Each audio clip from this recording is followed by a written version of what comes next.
Oh, la gloria de Jehová. Oh, bendito Cordero. Estoy sintiendo la presencia hace rato, hermano. La vengo sintiendo bien. Ni siquiera preparé nada porque la tengo toda aquí. Va a fluir bien, hermano. Oh, bendito Cordero. ¿Se acuerdan ustedes que la mañana hablábamos de Cornelio? Y algunos estudios dicen que probablemente ese mismo centurión fue el que pidió ayuda en un momento. ¿Se acuerdan? Primero hay que pedir ayuda.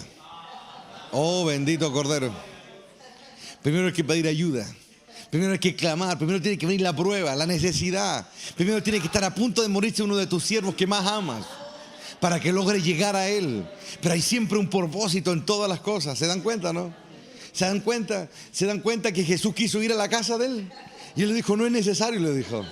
Solo di la palabra. Pero llegó el día en que pasó algo más grande. Fue un día en que el Padre mismo llegó a la casa. Y le fue a devolver su identidad. Le fue a decir quién era. El Espíritu le habla a ese hombre. Dice, tú no eres un romano, tú no eres un centurión, tú eres más que eso. En esta vida ahora te tocó ser eso, pero eres otra cosa. Y eso es lo que importa mientras muchos andan buscando fama, aplauso, reconocimiento, que los vean, que hacen, que no hacen. Hay algunos como ese centurión que no quieren nada, solamente quieren que el Señor diga la palabra. No les interesa salir en la primera plana, no les interesa ser reconocido, nada. Solamente quieren estar ahí. La pregunta mía, ¿dónde quieres estar tú? ¿Dónde quieres estar? ¿Quieres aplauso? ¿Quieres reconocimiento de la gente? ¿Quieres que sepan lo que hace? ¿O estás interesado en quién vaya a tu casa? Lo que cambia la vida es eso. Pero muchas veces, como les decía en la mañana, nuestra propia humanidad es nuestro estorbo. Nuestra propia humanidad es nuestro estorbo. No nos deja conocer a Dios.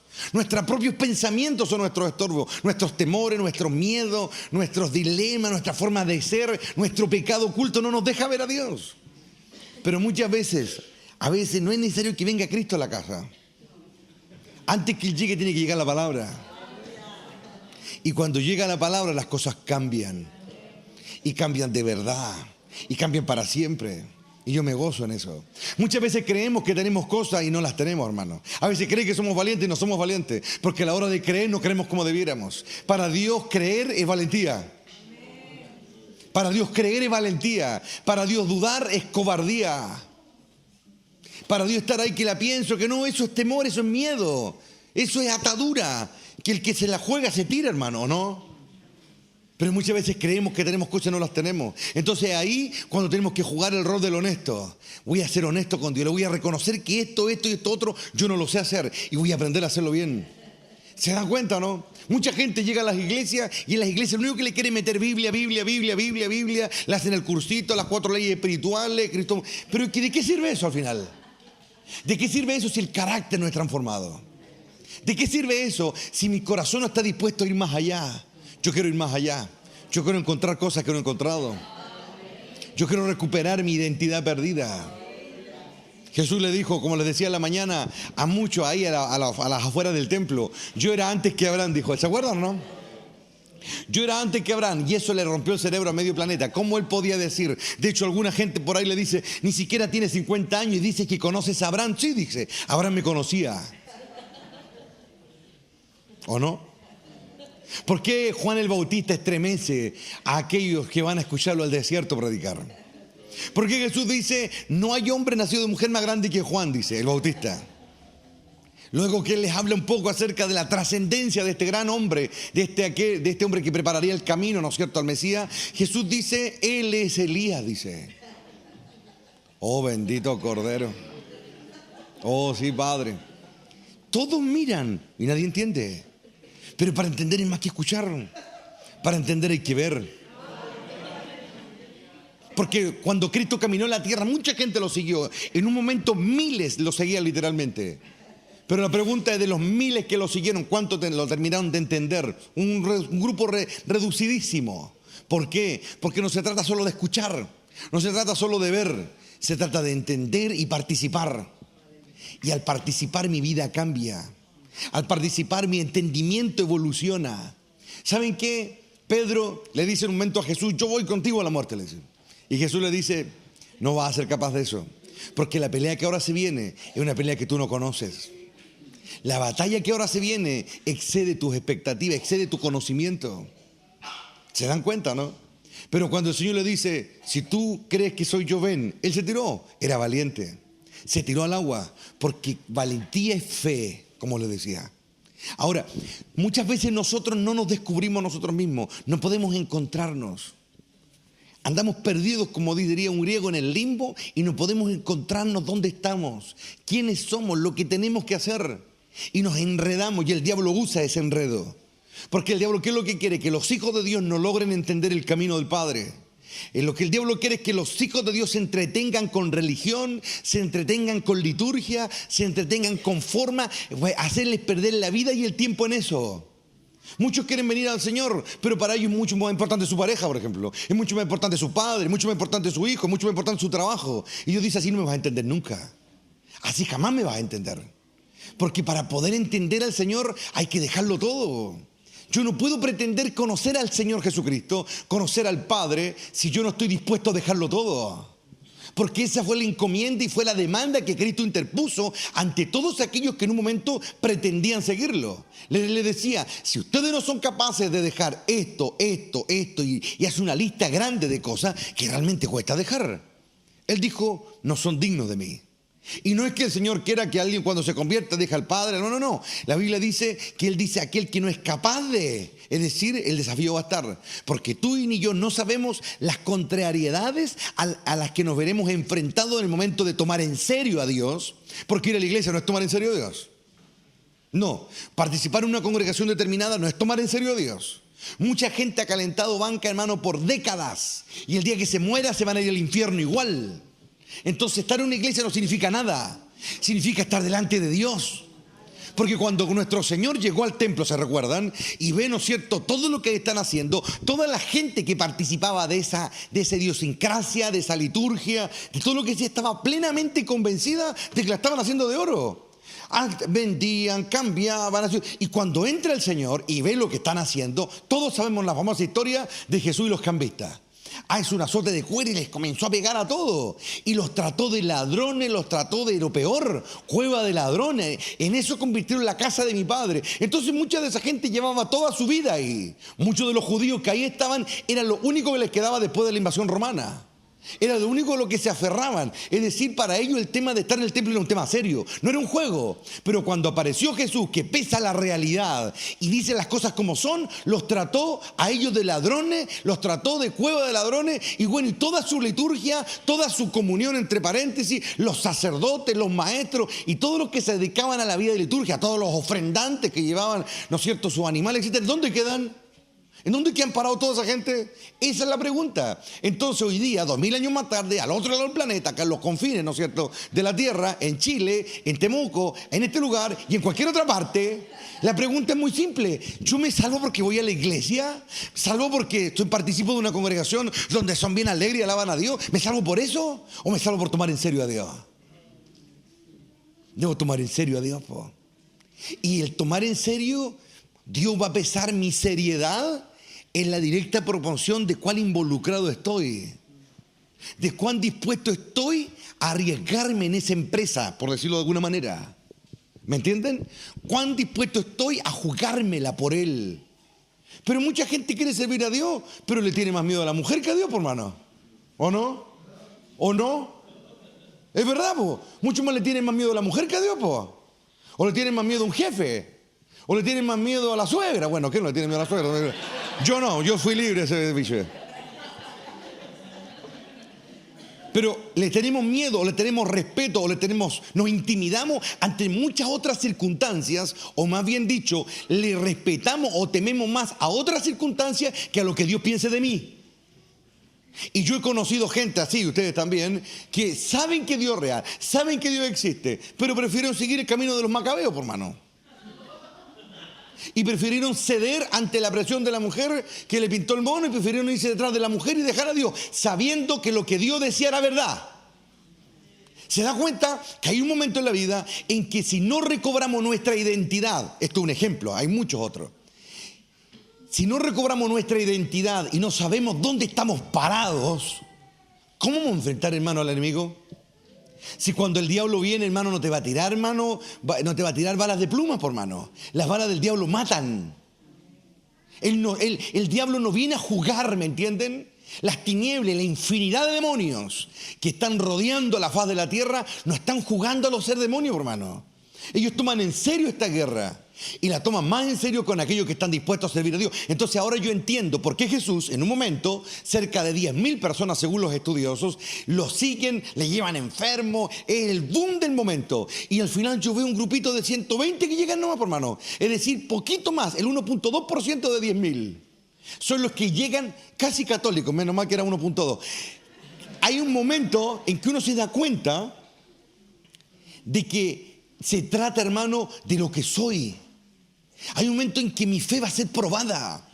Y lamentablemente en muchos lugares a la gente le viven hablando de Jesús, el buen pastor, que Dios te ama, ven a Cristo y tus problemas se solucionan, y te pintan un evangelio, hermano, de vil y papo, hermano, que no tiene nada que ver con la realidad. Nada que ver.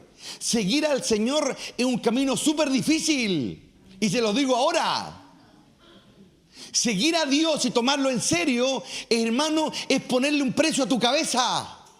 Los que me ven por la tele, es ponerle precio a tu cabeza. Del momento que un cristiano quiere seguir a Dios, el diablo lo pone en la lista negra, pone un precio por su cabeza. Y es ahí cuando los que no logran cultivar la valentía, la decisión y el coraje, al final sucumben, hermano, sucumben. ¿Sabe por qué Pedro, por qué más bien dicho Cristo aboga por Pedro? ¿Me puedo imaginar? Porque Pedro estuvo dispuesto a llegar hasta la última. Al final ya no pudo ya. Ya no pudo. Recordemos que cuando la turba viene aquella noche a tomarlo preso al Señor, Pedro agarró una espada y se tiró contra todo, hermano. Y sabe que los estudios dicen que eran cerca de 300 personas que estos perros habían llevado para agarrar, para tomar preso al Señor. ¿Por qué? Porque ellos temían que los partidarios de Jesús salieran en defensa de él. Entonces iban bien armados, bien aperados. Entonces yo veo a un Pedro peleando contra 300, hermano. Entonces la cosa comienza a cambiar, por hermano. Ya no es solamente el que negó, es verdad. Jesús un momento le dice, no es con espada, Pedro, porque el que espada mata, espada muere. Pero por algo Jesús intercedió por él, po. Porque cuando yo veo a un hombre defendiendo a su rey solo contra 300, oh bendito Rey de Gloria, la cosa cambia, hermano. La perspectiva cambia, todo cambia. Entonces ahora yo veo por qué Jesús abogó por él. Por qué el Señor dobló rodilla y le pagó la fianza, a pesar de que él falló. Porque falló intentándolo. Él falló intentándolo, falló peleando. Es verdad, se confundió, se turbó, pasaron un montón de cosas. Pero peleó, él entregó todo, se tiró contra los 300. Y en medio de la pelea le cortó la oreja a un guardia. Él, para ir a seria la cuestión, él iba a la guerra. No lo sabía hacer, estamos de acuerdo. Se estaba equivocando en muchas cosas, estamos de acuerdo. Pero Jesús vio su intención. Mientras los otros arrancaban, él se quedó ahí y iba a defender a su maestro como de lugar. Es verdad, tenía un montón de cosas que aprender, pero por algo el Señor arregló su error y le pegó la oreja al prisionero. No le pegó la oreja, oh Ramasía, Padre. No le pegó la oreja porque ese tipo se lo mereciera. Se la pegó para que no hubiera culpa sobre Pedro. Nadie te va a acusar. Yo voy a cubrir todo esta noche. Le voy a pegar la oreja para que en el juicio final nadie diga que tú dañaste a este hombre. Yo lo sané. Y los escritos de la iglesia primitiva cuentan que tiempo más tarde ese molco estaba entre los creyentes. Su gran prédica era, hermano, esta oreja un día no la tuve. ¿Se dan cuenta o no?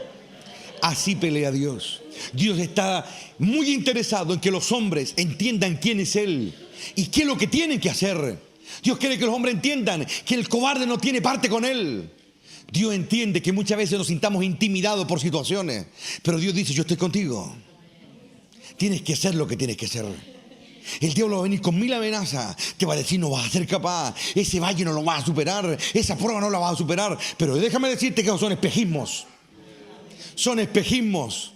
Porque Dios dice, es verdad, el valle es verdad que es fuerte. Es verdad que el enemigo puede hacer muchas cosas. Pero te voy a decir una cosa, tú no me conoces a mí. Y tu enemigo sabe quién soy. Tú tienes que ahora en el proceso conocer mi poder. Tienes que saber quién soy. Que puedo ayudarte de una manera que tú ni te imaginas. Que puedo cambiar tu debilidad en una fortaleza. Que yo puedo cambiar tu agonía en vida pura. En la prueba me vas a conocer si estás dispuesto a seguirme. Si estás dispuesto a encarar por mí. ¿Lo ven o no? Es el Dios que tenemos, hermano. Es un Dios grande. No es un Dios pequeño, pero el diablo va a querer intimidarte. El diablo va a querer arrancarte de la presencia de Dios con miedo, con turbación, con tentaciones, cualquier cosa que le sirva. Pero al de firme carácter, dice el profeta Isaías, Dios lo mantendrá en completa paz. Al de carácter firme, Dios lo guardará en completa paz, es lo que dice el profeta Isaías. Entonces, cuando yo comienzo a entender que no se trata de saber tanto de Biblia. Sí, la Biblia hace bien. Yo me he comido este libro no sé cuántas veces, hermano. He leído la Biblia, yo creo que unas 20 veces ya, toda, entera, de tapa a tapa. Pero no lo hago porque quiera nutrirme la mente de conocimiento. Lo hago porque yo me divierto leyendo la Biblia, hermano. Yo me gozo volviendo a leer los momentos que aparecen ahí. Me gozo. No he pasado 20 años en vano leyendo Biblia y leo otra versión y luego leo otra versión y luego leo otra versión. ¿Y sabe por qué? Porque siempre alguien va a traducir las cosas de manera más gloriosa que la que hizo otro. Dios, cuando nos impulsa, hermano, está firmemente comprometido con transformarte. Si tú estás harto de tus debilidades, Dios más. Pero Dios no está enojado contigo. Dios va a luchar contra esa debilidad. Y te va a decir, juntos podemos. Juntos podemos quebrar esto. Juntos podemos cambiar esta derrota en una victoria. Hubo un hombre en la Biblia a quien Dios le encomendó una tremenda tarea y él no quería. Él era bueno para servir, pero habían cosas que le faltaban. Acompáñenme ahí a Josué.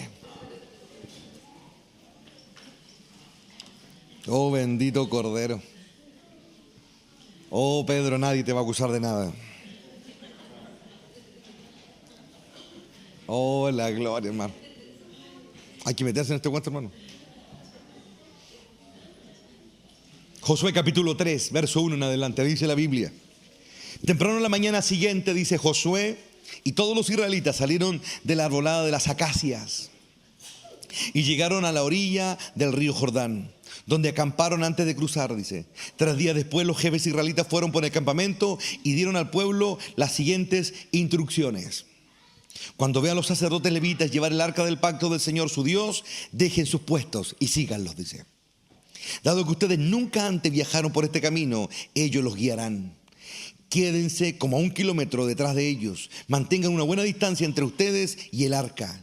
Asegúrense de no acercarse demasiado. Entonces Josué le dijo al pueblo: purifíquense, porque mañana el Señor hará grandes maravillas entre ustedes. Por la mañana Josué le dijo a los sacerdotes: levanten el arca del pacto y guíen al pueblo hasta el otro lado del río. Así que ellos se pusieron en marcha y se fueron delante del pueblo. El Señor le dijo a Josué: a partir de hoy, escucha esta parte, a partir de hoy empezaré a convertirte. Eso está grande.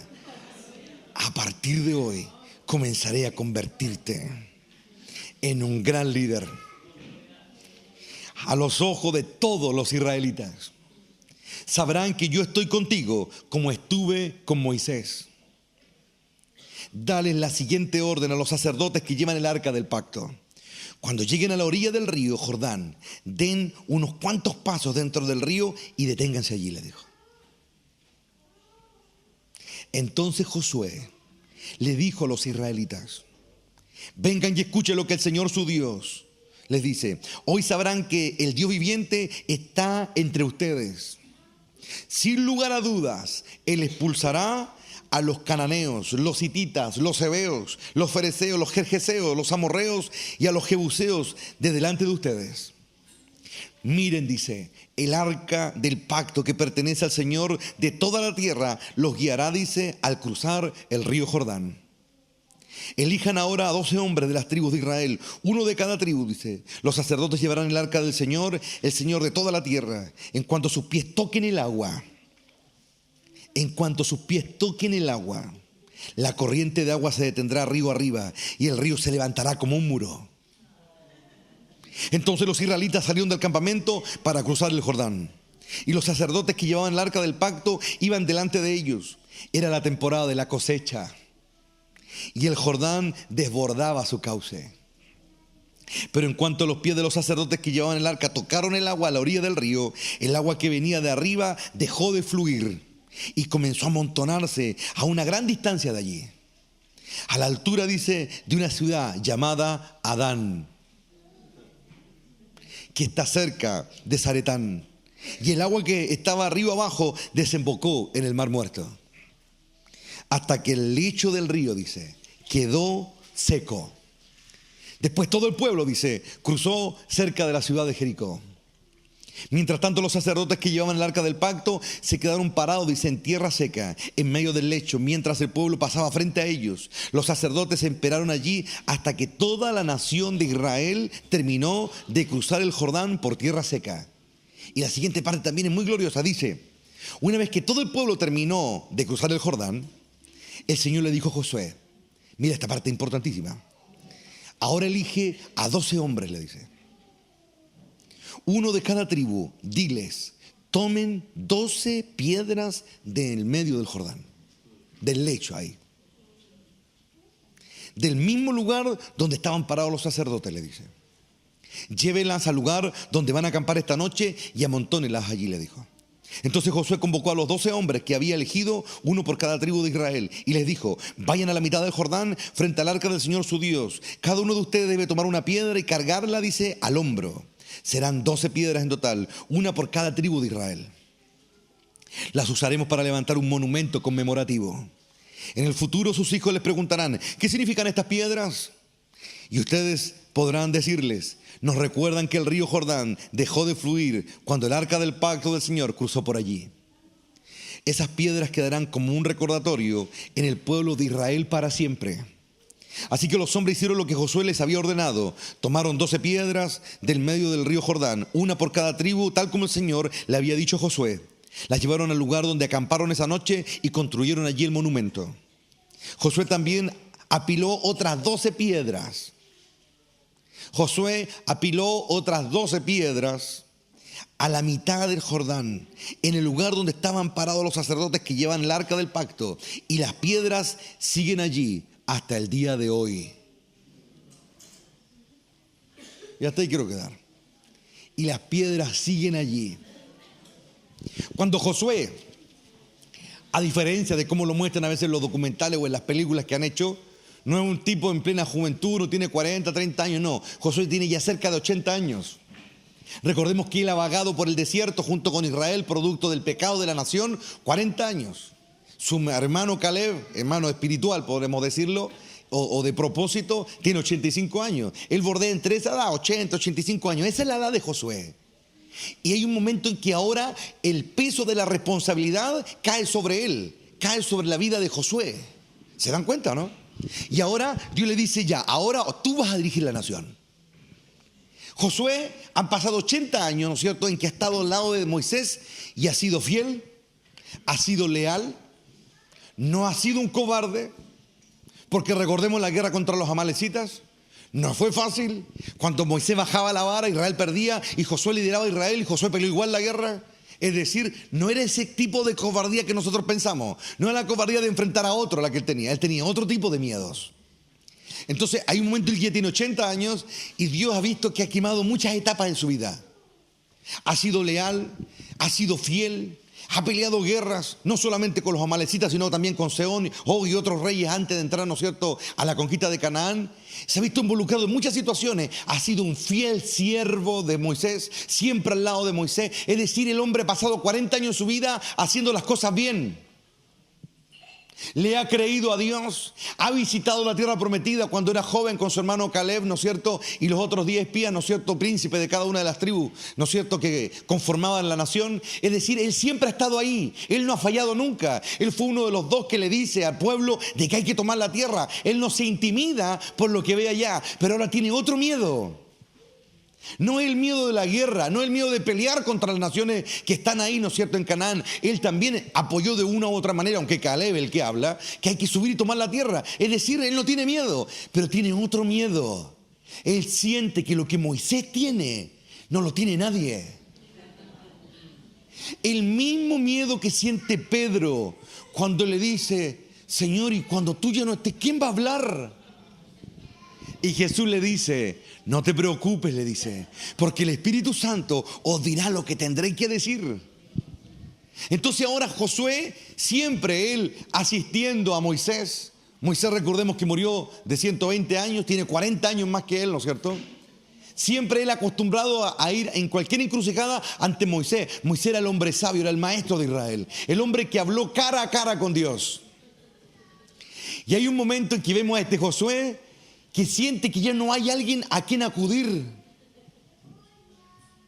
Siente que ya no está ese anciano en la tienda, que si tiene algún dilema va y le pregunta y Moisés le va a dar la respuesta, porque en él está la sabiduría de Dios. Sabe que Moisés es el que tiene la respuesta y ahora se ve en la encrucijada. Dios lo ha puesto a él. Le han pasado la vara públicamente. Moisés ha subido, ¿no es cierto?, al monte Nebo y ha desaparecido. Dios lo enterró. Nunca nadie estuvo en su funeral. Moisés desapareció y ahora él se siente solo, siente que le falta algo, y a pesar de que ha aprendido mucho al lado de Moisés, ha aprendido mucho, ¿no es cierto?, deambulando con Israel 40 años, enfrentando un sinnúmero de circunstancias que sin lugar a duda le dio capacidad, le dio experiencia, le dio conocimiento, pero ahora era muy grande. Ahora él era el que tenía que tratar con Dios. Entonces un momento Dios que ve algo que es evidente, está incompleto. Y aunque Josué no dice nada, Dios identifica el miedo y le dice Dios en sus propias palabras, o parafraseando un poco el texto bíblico: yo sé que tú tienes miedo, pero mira lo que te voy a decir hoy. Lo que vas a lograr, lo vas a lograr con mi ayuda. Pero todavía tú dudas de que yo esté contigo como estuve con Moisés.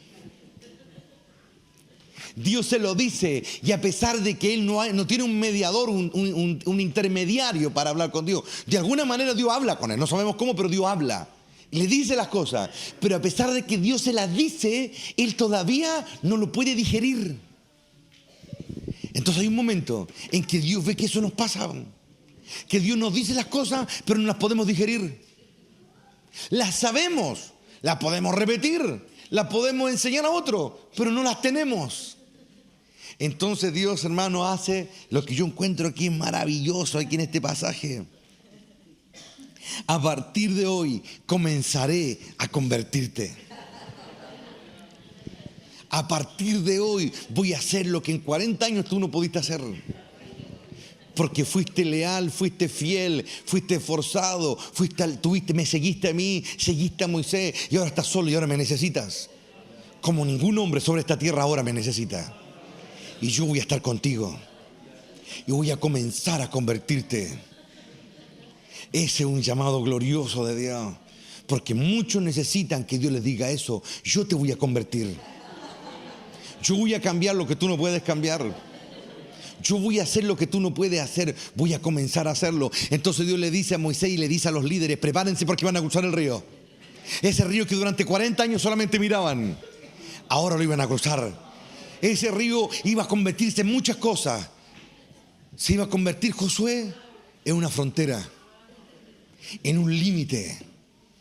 Se iba a convertir en el lugar donde Dios iba a hacer un pacto con la nación. Una generación que había pagado su precio también, que por culpa de los mayores de 20 años hacia arriba habían quedado vagando 40 años dando vuelta en el desierto. Y ahora Dios hace un pacto con ellos. ¿Y saben lo que me llama la atención? Que Dios saca piedras del agua.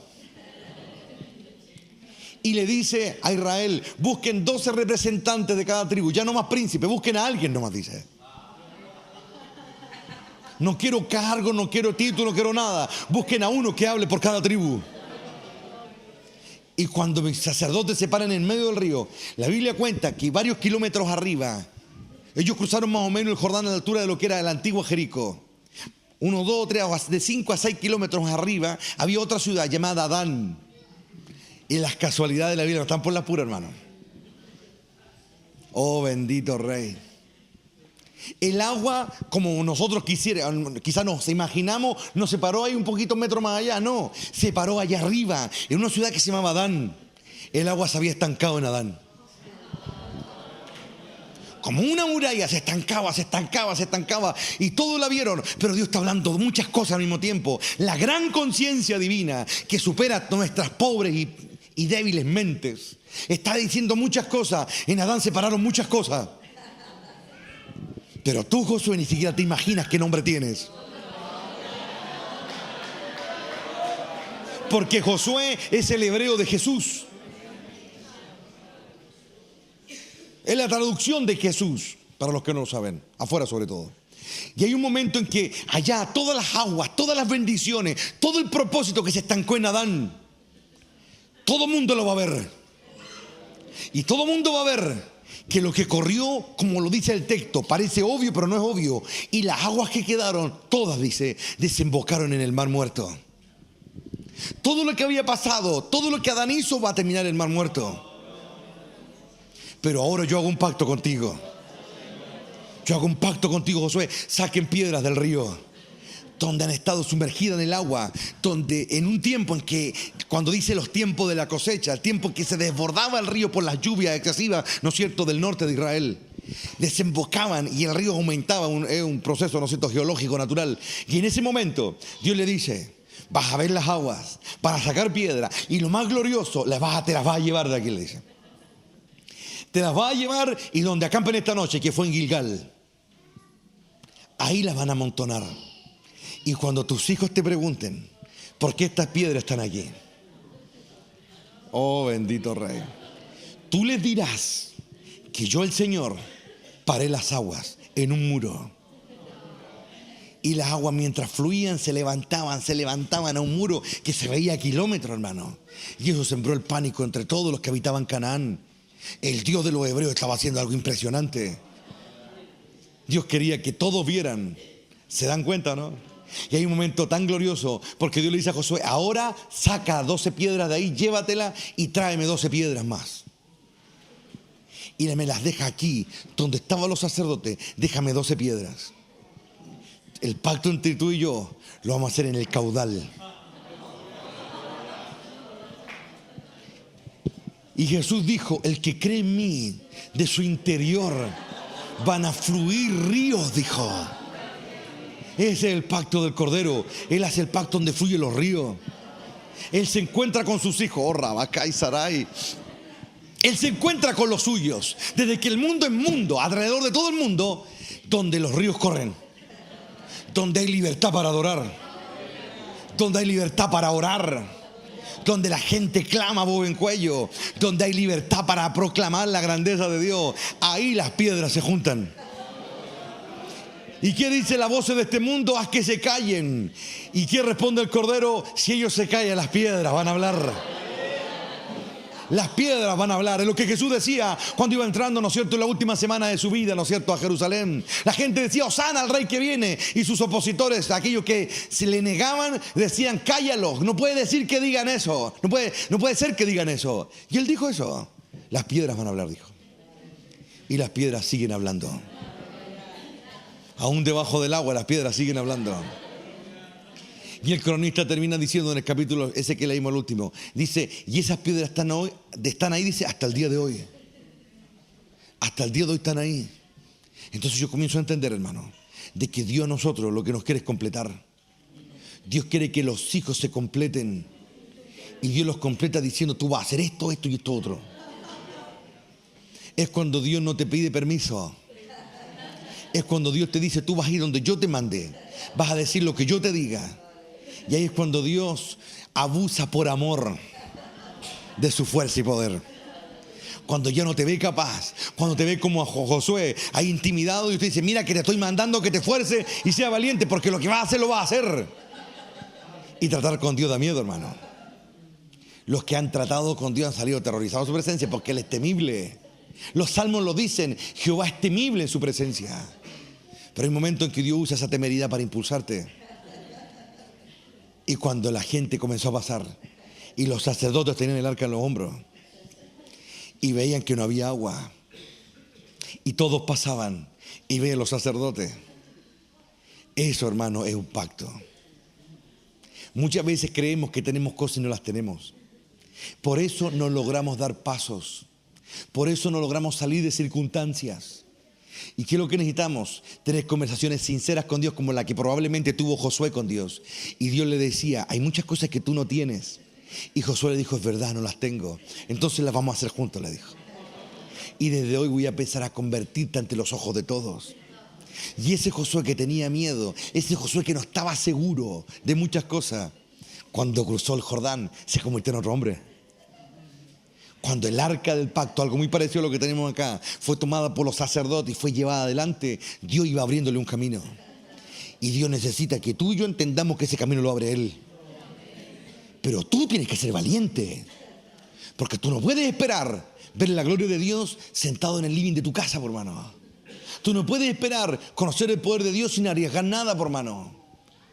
Mientras muchos la piensan y se mueren caminando en el desierto, hay otros que dicen, ya me cabría dar vuelta en el desierto, voy a entrar. No importa cuántas veces te equivoques, tenés que intentarlo igual. Porque aquí lo que importa es morir intentándolo. Si al final no lograste pagar la deuda, Dios paga el resto.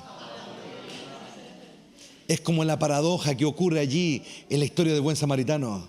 Cuando lo toma el samaritano, ¿no es cierto?, el extranjero, a este pobre desgraciado que había sido asaltado, él lo llevó ¿a dónde? Al mesón. Él le pagó todo. ¿Y qué le dice al que lo va a cuidar? Y cualquier cosa le dice, que uses por él. Yo lo pago.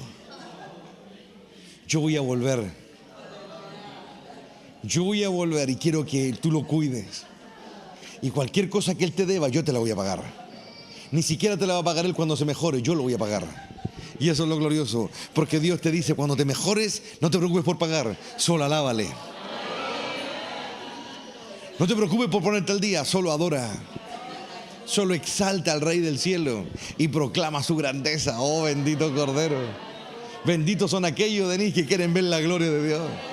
Son benditos aquellos que saben que no pueden y miran el río y se tiran o no se tiran y están esperando, pero Dios le dice, pisa el agua primero, mójate primero, tírate al agua y luego ve que cómo ocurren las cosas.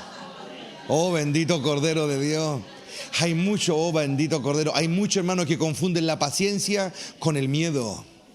Sí, pastor, sí. Se engrupen solo, que tienen que ordenar las cosas, tienen que pensarlas, y Dios me lo decía hoy día. Y en el fondo me dijo, la incredulidad está abrazada con la desesperanza. Pero cuando alguien realmente es libre, no piensa, no necesita sacar cuentas. Cuando Dios dice para allá, yo no saco cuentas, yo me tiro nomás. Pero muchos siempre buscan un pretexto en su mente y en su corazón para hacer finalmente lo que ellos quieren. Buscan un pretexto. No es que tengo que pensarlo, no es que tengo que ordenarme, no es que tengo que sacar bien las cuentas, porque Dios es un Dios de orden. Y Dios dice, no seas un mentiroso, porque eres un cobarde. Eres un hipócrita que dices, te amparas bajo la túnica del orden y haces las cosas decentemente cuando en realidad eres un cobarde. No me crees. Y Dios se da cuenta de esas cosas. Y Dios también se da cuenta cuando realmente hay gente que no saca cuenta, mete las patas, pero lo intenta. Con ellos Dios lo puede intentar todas las veces que sea necesario. ¿Por qué? Porque quieren cruzar el río. Pedro no se puso a hacer con cuentas si eran 5, 10, 20, 300, no importa, él se tiró nomás, hermano. No sabía cuánto eran, pero se tiró igual. Y Dios le dijo al diablo, no los toques a ellos. Le dijo, tú peleas conmigo.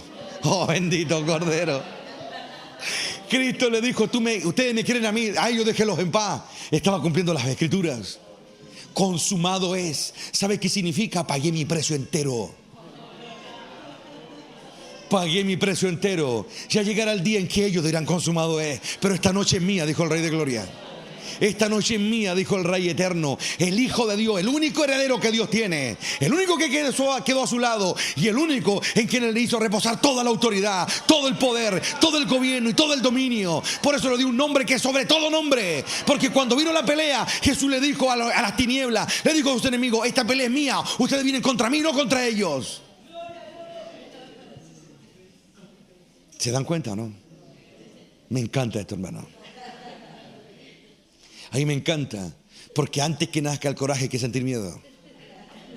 Y después nace la valentía. Antes que nazca la fe, tienes que sentir las ataduras de la incredulidad. Antes de caminar sobre el agua, tienes que hundirte, hermano, para que sientas que el que lo hace es Él. Oh, bendito Cordero, Dios sedució a Cornelio de muchas maneras, sedució a muchos en la Biblia, a Moisés, a Josué, a David, a los profetas, Él los seducía. El profeta Jeremías le dice incluso a Dios, tú me sedujiste, le dice, y fuiste más fuerte que yo. La Biblia dice que Dios seduce, pero eso es una palabra que el mundo ha trastornado y ha tergiversado. Porque la seducción de la que Dios habla es muy distinta a la que hay en la carne o en el mundo. La seducción de Dios es santa. Dios atrae con su presencia. Y Jeremías dice, no pude resistirte, no pude resistirte. Es como cuando la novia es engrupida, como decimos en Chile nosotros, por el varón, ¿no es cierto? Y no puede resistirlo, no puede decirle que no. ¿Conoce gente así? Jeremías le dice a Dios, no pude aguantar tu seducción, le dice. Fuiste más fuerte que yo. Así lo hace Dios. Tú le dices a Josué, ¿quieres ser valiente? ¿Quieres dejar esta atadura a este lado del río? ¿Quieres ser otro Josué cuando cruces? ¿Quieres dejar de ser Josué el siervo a ser Josué el conquistador? ¿Quieres convertirte en el primer juez de Israel? ¿Quieres que estos pueblos que dijeron que ustedes no podían tomar ciudad por ciudad, matar a sus gigantes, matar a todo lo que ellos decían que ustedes no podían? ¿Quieres hacerlo? ¿Quieres convertirte? Josué entreveía a los ejércitos pasar. Los ejércitos armados ahí iban pasando. La tribu de Rubén pasó con 40,000 soldados. 40,000, hermanos, cruzaron delante del arca. 40,000 hombres armados pasaron frente a un arca semejante a esta. Y mientras los sacerdotes tenían el arca aquí en los hombros, pasaban. ¿Y qué veían esos guerreros cuando pasaban frente al arca? Oh, bendito. Es como que Dios les dice a su manera, van a cruzar, pero antes que cruce mi bendición lo va a tocar ahora. Oh, Rabáis aquí, Arabasaya, en la gloria de Dios. Van a ver mi presencia. Nadie podía acercarse al arca porque era imposible. Nadie podía acercarse. Pero en ese día Dios da una orden. Los que han de cruzar, todos van a pasar frente al arca. Van a pasar mirándome, oh, Ramasaya. Van a pasando bien al rey que habita entre los querubines. Van a pasar viendo al poderoso de Israel. Ese día la presencia iba a despertar algo en los corazones. Todos van a pasar frente a mí, dice Dios. Porque esta generación no ha sido tratada en vano. Oh, esta generación no ha pagado un precio en vano. Estos no han caminado en vano. Estos no han crecido a punta de esfuerzo en vano. Ha sido duro, dice Dios. Ha sido difícil. Pero hoy se presentan ante el Rey de la Gloria. Aleluya. Hoy los escuadrones de Israel pasaban frente al Rey eterno. Hoy el poderoso hacía un pacto con ellos. Había sido duro, había sido difícil. Pero ese día eran coronados con fuerza y autoridad. Quizá muchos no lo lograron, sí, Padre. Quizá Josué no era el único que se sentía incapaz. Quizá muchos soldados aquella noche en los preparativos veían sus armas, veían que le faltaban carros de guerra, veían que le faltaban catapultas, veían que le faltaban armas de asedio, veían la ciudad amurallada. Ese día muchos de ellos quizás se dijeron, seremos capaces de vencer a los cananeos. Somos apenas un pueblo que anda en el desierto. Es verdad, hemos luchado, pero al otro lado hay ejércitos poderosos, hay ciudades intomables. Seremos capaces. Entonces Dios conocía los corazones, no tan solo de Josué, sino de cada hebreo fiel que había caminado. Entonces ese día pasaron frente a él, y cuando veían el arca de cerca, veían el arca ahí frente a ellos, el poder lo inundaba, la fuerza y el coraje para alcanzar la victoria. Dale la gloria.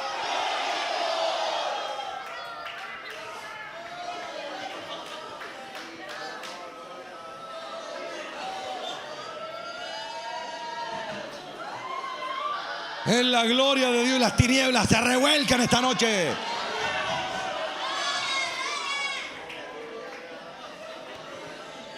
Eso es lo que Dios hace para que los conquistadores se conviertan en tales. Pasen frente a mí, dice Dios. Véanme de cerca. El arca solo estaba en un lugar santísimo donde solo el sumo sacerdote una vez al año podía entrar. Nadie podía acercarse. Pero en ese día todos serían transformados.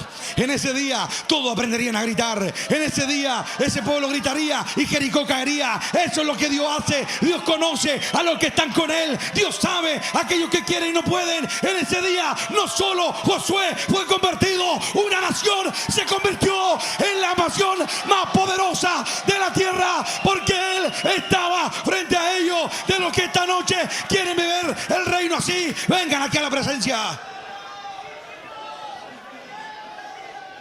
y dígale al Señor, yo quiero pasar al frente. Y si no hay cosa que hay que cambiar, tienes que pasar frente a Él. Y la fuerza los coronaba, la valentía los coronaba. Lo que le faltaba lo recibieron ahí, en un río que separaba, que a la distancia se veía el muro del agua frente a la ciudad de Adán. El agua ya se estancó, dice Dios, pero aquí está corriendo algo más grande que el agua. Aquí dice Dios, estoy yo. Oh, Ramay Sabaquía. Aquí está el poderoso de Israel. Y cuando Dios se para frente a un débil, el débil se hace fuerte. Cuando Dios se para frente a uno que está desarmado, ya no necesita armas para ganar. Eso es lo que Dios hace. Ese día los enfermos se sanaron frente al arca, mientras pasaban para ir a una pelea que todas las posibilidades le decían que no podían ganar. Así le gusta a Dios. Camina hacia lo imposible. Camina hacia lo imposible. Ve tus ciudades amuralladas que crees no podrás tomar y confía en mí, dice Dios. Si pasas frente a mí y eres valiente, que estás dispuesto a decir: por la espada de Jehová, por la espada de Gedeón, vamos a tomar esta tierra.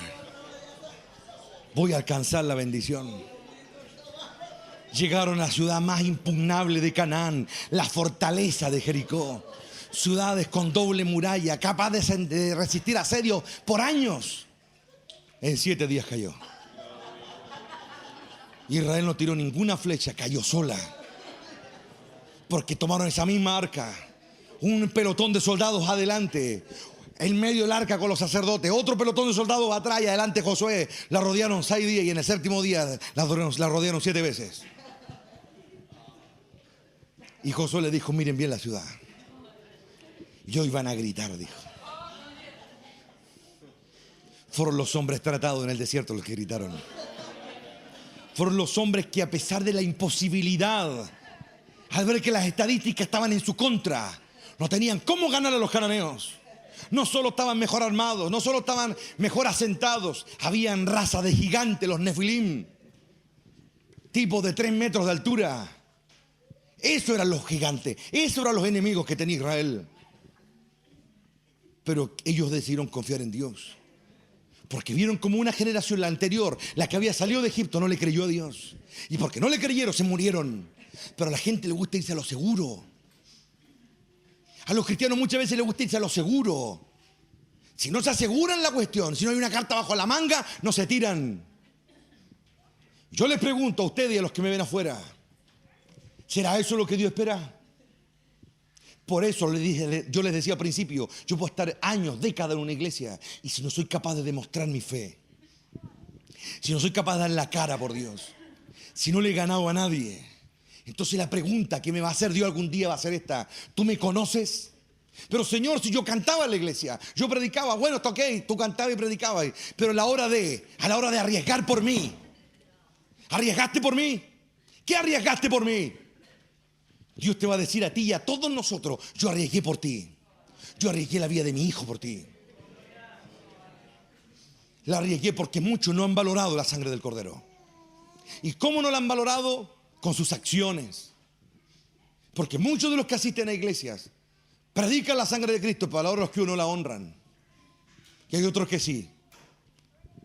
Pero si yo voy a honrar a Dios, si voy a decir: Él es mi Dios y Jesucristo es mi Señor y es mi Salvador y es mi Rey, estoy dispuesto a morir por Él. Ahí se nota si realmente estoy a la altura de lo que Él es para mí. Pedro le faltaban muchas cosas. Nadie va a discutir eso. Pero cuando vio una horda de 300 tipos armados, todos sus compañeros se paralizaron. Y él tomó lo que tenía a mano y se abalanzó contra 300, hermano. Por eso Jesús pidió por él. Dios a ellos, a estos hebreos, los transformó porque pagaron un precio. Porque resistieron. El desierto, hermano, mata a todos los que se meten en él. Pero a los hijos de Dios no los mata. A los hijos los hace más fuertes, los hace resistentes. Y cuando alguien se vuelve resistente, se vuelve confiable. Dios puede confiar en él. Pero mucha gente le dio la espalda a Dios, hermano, y argumentan cualquier cosa. Pero en el día del juicio, sus palabras no van a ser oídas.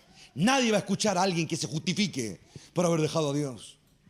Pero aquel que fue fiel, no hay que decir nada más, dice Dios. Aquel que llegó a la meta peleando, no hay que decir nada más. Lo que conquistó Canaán no solamente fue un líder transformado, fue una nación transformada. Fue un pueblo transformado, valientes. Y lo glorioso de esto es que Dios ya estaba destilando la gracia en medio de todo eso. Porque ellos, antes de entrar a Jericó, antes de destruir la ciudad, Dios sacó lo que era de él. Sacó a Rahab, una mujer de dudosa reputación, pero que estaba en la línea genealógica de Cristo, antecesora del rey David, insertada en la tribu de Judá. Había algo en ella. Dios la sacó. ¿Lo ven? Entonces que Dios nos ayude.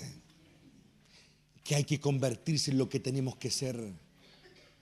Porque nadie compra algo a medias, ¿o no? Si tú juntas tus ahorros, ¿irías a la fábrica a comprar un auto a medias? ¿Que le falta el chasis, le faltan las puertas, le falta algo, lo comprarías? No. Si te vas a comprar un computador, algún electrodoméstico, algo, ¿lo comprarías a medio armar? No. Uno compra y paga por lo que está bien entregado, ¿o no? Por lo que a uno le consta. Y la empresa, la fábrica, da una garantía, ¿no es cierto?, de lo que está dando. Dios también da una garantía de lo que está haciendo. Y su garantía se llama espíritu. Lo que Pablo llama las arras. La garantía del espíritu. Dios ofreció su reino. Y ahora Dios, a todo aquel que está dispuesto a seguirle, le da la garantía de que del sello. Lo sella con su espíritu. Si la gente, personas votan la garantía, es tema de ellos. Pero Dios cumple igual. Entonces, hermanos, ahora es tiempo de decirle a Dios, yo quiero eso. Yo no solamente palabras, sino una vida digna, una vida valiente, una vida completada, una vida que no le faltan partes. ¿Lo ven? Ese es tu esfuerzo y el mío. ¿Lo ven? Si intentándolo le cortaste la oreja a alguien, no importa. Sigue adelante igual. Pero hay que seguir intentándolo hasta que ya lo haga bien. ¿Lo ven? Cuando la turba vino, la turba cayó. Cuando Jesús tan solamente dijo, yo soy. Que Dios nos ayude. Yo entiendo que muchas veces los desafíos de Dios se sienten imposibles. Se sienten completamente adversos. ¿Cómo lo logro? Dios dice, no te preocupes, ese es mi tema, no el tuyo. Tú confía en mí nomás. Tú crees lo que yo voy a hacer. No saques cuentas. Las cuentas, dice Dios, déjamelas a mí. Tú solo un día a la vez, no más, un día a la vez. Pero ámame de verdad, dice Dios. Si vas a seguirme, sígueme de verdad. No por un rato, porque por los que me siguen por un rato, lejos de alcanzar algo de bendición, se acarrean maldición. Y cuando te falte fuerza, pídemela a mí, dice Dios, a lo alto. Y yo te la voy a dar. ¿Lo pueden ver? Dios le dijo a Josué, mi decreto es este, sé fuerte y valiente. Y ese decreto invadió toda una nación. Porque se lo dio al líder y se derramó sobre toda la nación. Esos hebreos después peleaban como leones, hermano. Salieron los cananeos, 5 reyes, hermano, con un ejército monstruoso a enfrentar a los hebreos, monstruoso. Cientos de carros de guerra armados hasta los dientes. Se juntaron todos para pelear contra ellos. Y no pudieron vencerlos. No pudieron derrotarlos. Caían piedras del cielo y los aplastaban, hermano. Y ellos peleando en medio de ellos. Gigantes salieron a la guerra y los derrotaron. ¿Qué te dice eso? Que ese decreto no solamente fue para Josué, fue para toda esa generación. Y cuando Josué murió, los ancianos que estaban con él fueron fieles a Dios, aun cuando ya Josué no estaba. Entonces el trato no fue con un hombre, fue con un pueblo. Decide eso. Decide ser fiel hasta el fin. Y demuestra con acciones, no solo palabras, acciones. Porque como dice el dicho, las palabras se las lleva el viento. Acciones. Si sientes miedo, mejor, tírate igual. Porque cuando Dios va contigo, siempre vaya a salir bien parado al final. Siempre. Dios no te garantiza que no te hagan algún tajo en la batalla, pero que te garantiza que el que termina muerto es tu enemigo. Y tú con una cicatriz para contar grandes historias. ¿Se dan cuenta? Que Dios nos ayude. Tome la mano de alguien, darle gracias a Dios. Amado Padre que estás en lo alto, en esta noche, Padre, te damos la honra y el honor. Bendecimos tu nombre, porque tú eres grande y digno, porque tú eres fiel y misericordioso. Gracias, Padre, por este momento que nos has dado para estar aquí junto a ti. Gracias por tu palabra, Padre, que permanece para siempre. Gracias porque tú eres digno y tú nos fortaleces y nos ayudas en medio de nuestras pruebas. Glorifícate ahora, Rey de Gloria, y deja que tu luz perpetua inunde nuestros corazones. Gracias, Padre, porque tú nos sostienes y porque tu bondad excede todo entendimiento. Aviva tu obra en medio de esta generación. Danos valentía, Rey de Gloria, para enfrentar sobre todo aquellas cosas que más nos cuestan. Danos fuerza para superarlas, Rey, y que se haga tu voluntad en nuestras vidas. Aleja a nuestros enemigos y deja que tu luz gloriosa ilumine nuestros corazones. Amado Rey de Gloria, ayúdanos, Padre mío, a vencer en tu nombre. Ayúdanos a alcanzar las promesas y ver tu gloria manifestada.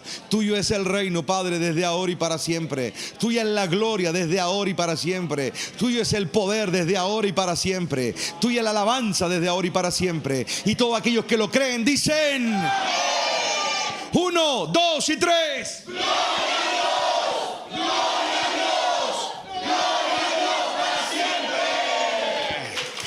Aleluya. Aleluya.